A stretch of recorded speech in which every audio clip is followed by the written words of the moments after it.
देश के पूर्व राष्ट्रपति जगदीप धनखड़, जिन्होंने करीब एक हफ्ते पहले अचानक अपने पद से इस्तीफा दे दिया। आधिकारिक तौर पर वजह सामने आई खराब स्वास्थ्य, यानी सेहत ठीक नहीं थी। सवाल उठने शुरू हुए, क्या यही है वजह या वजह कुछ और है? पिछले एक हफ्ते के दौरान इसको लेकर के बहुत सारी चर्चा हुई, मीडिया में भी बहुत सारी खबरें सामने आईं। एक हफ्ते के दौरान मैंने भी कोशिश की कि इस मामले की असली वजह क्या है, उसकी कुछ पता लगा सकूं। पक्ष में बात की, सत्ता पक्ष में बात की, विपक्ष में बात की। कुछ अहम जानकारियां निकल के सामने आई हैं और आज वही आपसे साझा कर रहा हूं। देखिए, ये तो तय है कि इस्तीफे की जो सबसे बड़ी वजह बताई गई वो कहा गया खराब सेहत, लेकिन कोई भी इसको मानने को तैयार नहीं।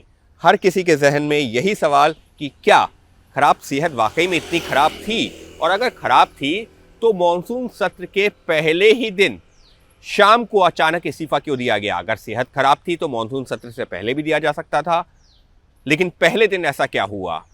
अब यहां पर एक बड़ी जानकारी भी निकल के सामने आ रही है, और ये बड़ी जानकारी निकल के सामने आ रही है विपक्षी खेमे से। जी हाँ, अभी तक आपके सामने जो जानकारियां आई थी उससे ये हो रहा था कि सरकार में कुछ ऐसा नहीं था जिसकी वजह से धनखड़ के साथ में अनबन बढ़ी और इस्तीफा हो गया। लेकिन अब जो मैं आपको जानकारी देने जा रहा हूं वो विपक्षी खेमे से भी है। जो एक बड़ी जानकारी निकल के सामने आ रही है कि विपक्षी खेमे की तरफ से उठाया गया एक कदम बड़ी वजह बना है जगदीप धनखड़ के इस्तीफे की। किस आधार पर मैं कह रहा हूं, चलिए आपको वो भी बता देता हूं, क्योंकि अभी तक जो तस्वीरें सामने आई थी, जानकारी सामने आई थी, ये उससे कुछ अलग जानकारी है। देखिए हुआ क्या है। हुआ ये है कि सोमवार को लोकसभा में जो जस्टिस वर्मा है, यशवंत वर्मा, उनके खिलाफ सरकार और विपक्ष की तरफ से एक साझा महाभियोग का प्रस्ताव का नोटिस दिया गया, जिसको लोकसभा स्पीकर को दे दिया गया, उनके कार्यालय में दे दिया गया। बाकायदा तस्वीर भी सामने आ गई। उस जो महाभियोग प्रस्ताव का नोटिस था उस पर हस्ताक्षर किसके थे? सत्ता पक्ष के तमाम जो सांसदों के तो हस्ताक्षर थे ही, लेकिन उसके साथ ही में उस महाभियोग प्रस्ताव के नोटिस पर हस्ताक्षर थे प्रियंका गांधी और राहुल गांधी के भी। जी हाँ, विपक्ष के दो बड़े नेता जिनके हस्ताक्षर थे, और राहुल गांधी तो नेता प्रतिपक्ष भी हैं, उनके भी हस्ताक्षर इस नोटिस पर थे। लेकिन उसी के बाद घटनाक्रम बदला, और क्या वही एक बड़ी वजह बनी है? मैं नहीं कह रहा हूं अकेली वजह, लेकिन एक बड़ी वजह बनी। उसके बाद क्या हुआ? उसके बाद हुआ ये कि जो विपक्ष के सांसद थे उन्होंने करीबन 60 से ज्यादा सांसद, जो जानकारी सामने आई 63 सांसदों ने राज्यसभा के चेयरमैन, जो देश को उपराष्ट्रपति होते हैं, जगदीप धनखड़, उस दौरान उनको भी एक नोटिस दिया, महाभियोग प्रस्ताव का ही नोटिस। लेकिन उस पर सिर्फ सत्ता पक्ष के लोगों के हस्ताक्षर नहीं थे, विपक्ष के तमाम सांसदों के हस्ताक्षर थे। उस पर जैसे जानकारी निकल के सामने आई है, मल्लिकार्जुन खड़गे ने भी हस्ताक्षर किए थे। यानी कि अब दो नोटिस आ चुके थे, एक लोकसभा में जिस पर राहुल गांधी, प्रियंका गांधी के हस्ताक्षर थे, दूसरा राज्यसभा में जहां पर विपक्ष के सांसदों के तो हस्ताक्षर थे, लेकिन सत्ता पक्ष को इस बारे में जानकारी ही नहीं थी। जी हाँ, और यहीं से एक बड़ी वजह सामने आनी शुरू हो रही है। बड़ी वजह ये, जब कांग्रेस के ही जो या विपक्ष के, जब मैंने जो तमाम लोगों से बातचीत करनी शुरू की और पूछा कि जब सरकार और विपक्ष मिलकर के लोकसभा में नोटिस दे चुका था महाभियोग प्रस्ताव का, तो यहाँ पर लाने की वजह क्या रही? तो जो जवाब सामने आता है वो ये है कि शायद विपक्ष की रणनीति में कहीं कोई गड़बड़ हुई है। जी हाँ, पार्टी स्तर पर मैं बात कर रहा हूँ, विपक्षी पार्टियों की पार्टी स्तर पर कहीं कोई मिसकम्युनिकेशन हुआ है। जी हाँ, इस तरीके की जानकारी आई है विपक्ष के बड़े नेताओं की तरफ से। अब सवाल ये उठता है कि आखिर वो मिसकम्युनिकेशन हुआ या फिर जानबूझ करके इस तरीके से किया गया? क्योंकि उसका असर क्या हुआ? उसका असर ये हुआ कि विपक्ष की तरफ से जो महाभियोग प्रस्ताव का नोटिस राज्यसभा में दिया गया था वो हाउस तक पहुंच गया। सदन के अंदर जब चेयरमैन जगदीप धनखड़ पहुंचे तो उन्होंने अनाउंस कर दिया। अनाउंस क्या कर दिया? उन्होंने कहा कि विपक्ष की तरफ से मुझे ऐसा नोटिस मिला है जिस पर मैं विचार कर रहा हूं, जिस पर जो है तमाम पहलुओं को देखते हुए आगे की कार्रवाई आगे बढ़ेगी। और यहाँ से गतिरोध बढ़ना शुरू हुआ। उसके बाद की जानकारी आपको तमाम जो है हम लोगों ने भी जो है दी है, उसके अलावा भी तमाम मीडिया में सामने आई कि वो उस बात से जो है सत्ता पक्ष नाराज़ था, सरकार के मंत्री नाराज़ थे, क्योंकि उन्होंने जगदीप धनखड़ को बताया था जबकि लोकसभा में नोटिस आ रहा है, साझा नोटिस आ रहा है सत्ता पक्ष और विपक्ष का। लिहाजा अभी जो लोकसभा में ये कार्रवाई आगे बढ़नी चाहिए, जैसे कि जानकारी निकल के सामने आई। लेकिन जगदीप धनखड़ नहीं माने, उन्होंने जो है राज्यसभा में बाकायदा अनाउंस कर दिया और उसकी बाद में चीज़ें बिगड़ती चली गईं। बाकायदा इस दौरान जैसे ही जगदीप धनखड़ अनाउंस करके जो है सदन से बाहर निकले, एक बैठक शुरू हो जाती है राजनाथ सिंह के कमरे में। वहाँ पर जो तमाम वरिष्ठ मंत्री मौजूद होते हैं, वहाँ पर जो उसके बाद में तमाम सांसदों को बुलाया जाता है, सत्ता पक्ष से जुड़े हुए जो एनडीए के सांसद थे उनसे एक कागज़ पर साइन करवाया जाता है। किसी को जो है पूरी तरह से जानकारी नहीं थी कि वो कौन सा कागज़ है, साइन करके चले जाते हैं और उसके बाद में एक शाम को जानकारी आती है रात में 9:30 बजे के आसपास कि जगदीप धनखड़ ने अपने पद से इस्तीफा दे दिया। ये घटनाक्रम हुआ है। लेकिन अब सवाल ये है कि क्या जो विपक्षी खेमा था जिसने हस्ताक्षर करके जगदीप धनखड़ को ये महाभियोग प्रस्ताव का नोटिस भेजा था, वो किस रणनीति का हिस्सा था? क्योंकि साफ तौर पर एक साझा रणनीति तो नहीं थी, और अगर थी भी तो बहुत बड़ी गफलत हुई है या फिर सोची समझी रणनीति थी।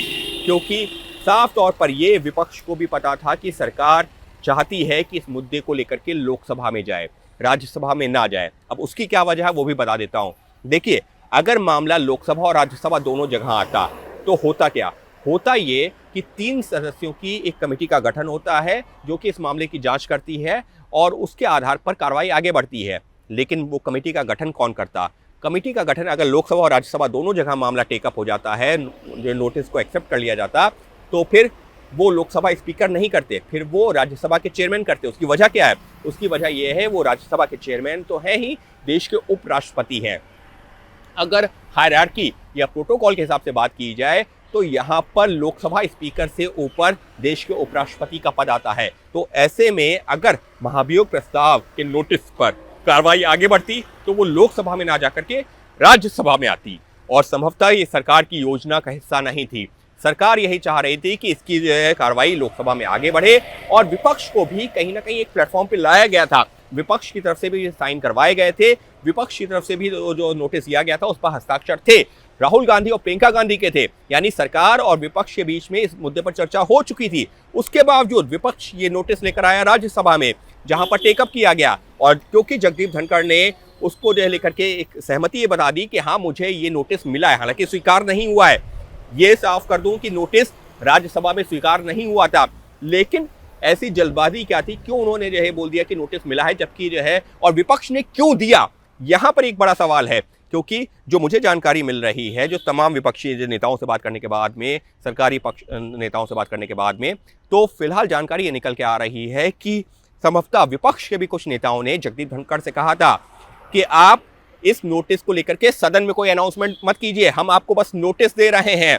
लेकिन संभवतः विपक्ष के कुछ नेताओं को इस बात का अंदाजा था कि जगदीप धनखड़ इस नोटिस को लेकर के सदन में जाएंगे और वहां अनाउंसमेंट करेंगे। तो क्या विपक्ष के कुछ नेताओं ने एक जो जाल बिछाया या एक ट्रैप कहीं बिछाया था जिसमें जगदीप धनखड़ फंस गए? ये भी एक सवाल उठ रहा है। ये सवाल सिर्फ इस वजह से उठ रहा है क्योंकि जब लोकसभा में नोटिस दिया जा चुका था सत्ता पक्ष और विपक्ष के द्वारा साझा नोटिस, तो फिर सत्ता पक्ष को इस नोटिस के बारे में, यानी कि राज्यसभा के नोटिस के बारे में जानकारी क्यों नहीं दी गई और क्यों ये नोटिस दिया गया, जिसको लेकर के जगदीप धनखड़ हाउस में भी पहुंच गए। अब उसके बाद में सवाल ये भी उठ रहा है कि क्या सिर्फ यही एक वजह थी? जी नहीं, यहाँ पर यह भी साफ कर देना जरूरी है, ये सिर्फ जो है ये भी वजह नहीं थी। वजह पिछले कुछ महीनों से चली आ रही है, जिस दौरान जगदीप धनखड़ ने कई ऐसे लोगों से मुलाकात की जो शायद सरकार जिनको लेकर के बहुत ज़्यादा कंफर्टेबल नहीं थी। जगदीप धनखड़ ने कुछ ऐसे मुद्दे उठाए जहां पर सीधे तौर पर सरकार को कटघरे में खड़ा किया। जगदीप धनखड़ ने जो है ऑपरेशन सिंदूर हो, जैसी मुझे जानकारी मिली है, उस दौरान भी जो है ब्रीफिंग भी ली कि हाँ क्या कुछ चल रहा है, क्योंकि उनका ये मानना था, जैसे सूत्र बता रहे हैं कि उनका ये मानना था कि मुझे भी पता होना चाहिए। ये सब लोग दावा कर रहे हैं, मैं इसकी पुष्टि नहीं कर रहा हूँ, लेकिन जो तमाम सांसदों से, नेताओं से बातचीत की है तो इस तरीके के उन्होंने दावे ज़रूर किए हैं। लेकिन कुल मिलाकर के जिस तरीके से ये कार्रवाई आगे बढ़ी है, ये सवाल ज़रूर खड़ी करती है कि क्या राज्यसभा के तत्कालीन चेयरमैन, क्योंकि अब इस्तीफा हो चुका है, उनके खिलाफ विपक्ष ने भी कुछ ऐसा जो है ताना बाना बुना जिसके चलते आज की नौबत यहाँ पर पहुँच चुकी है कि उनका इस्तीफा हो चुका है।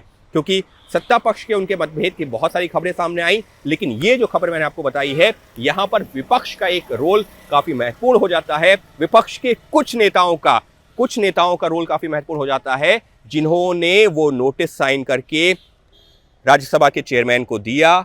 और वो तो ये भी दावा कर रहे हैं, विपक्षी खेमा के कुछ नेता ये भी दावा कर रहे हैं कि जगदीप धनखड़ ने तो यहां तक कहा था कि जस्टिस वर्मा का ही नहीं, जस्टिस शेखर यादव वो जिन्होंने अल्पसंख्यक समुदाय को लेकर के कुछ आपत्तिजनक शब्द कहे थे, जिसको लेकर काफी विवाद हुआ था, उनके मामले पर भी वो सदन में टेकअप करने को तैयार हैं, यानी कि सदन में कार्रवाई आगे बढ़ाने को तैयार है। तो साफ तौर पर यहां पर सत्ता पक्ष से उनके मनमुटाव की खबरें तो बहुत सारी आपने सुनी होंगी, जानी होंगी, लेकिन ये जो मैंने बताने की कोशिश की है ये है कि विपक्ष का भी एक बड़ी भूमिका रही है, जिसके चलते जगदीप धनखड़ का आनन फानन में ये इस्तीफा हुआ है। बहुत सारी और भी खबरें जो अंदर खाने से चल रही हैं, लेकिन ये वो खबरें थीं जो मैंने सोचा कि आप तक पहुंचाऊं, क्योंकि हर किसी के जहन में एक सवाल जरूर है कि आखिर ऐसा क्या हुआ जिसके चलते हुआ इस्तीफा।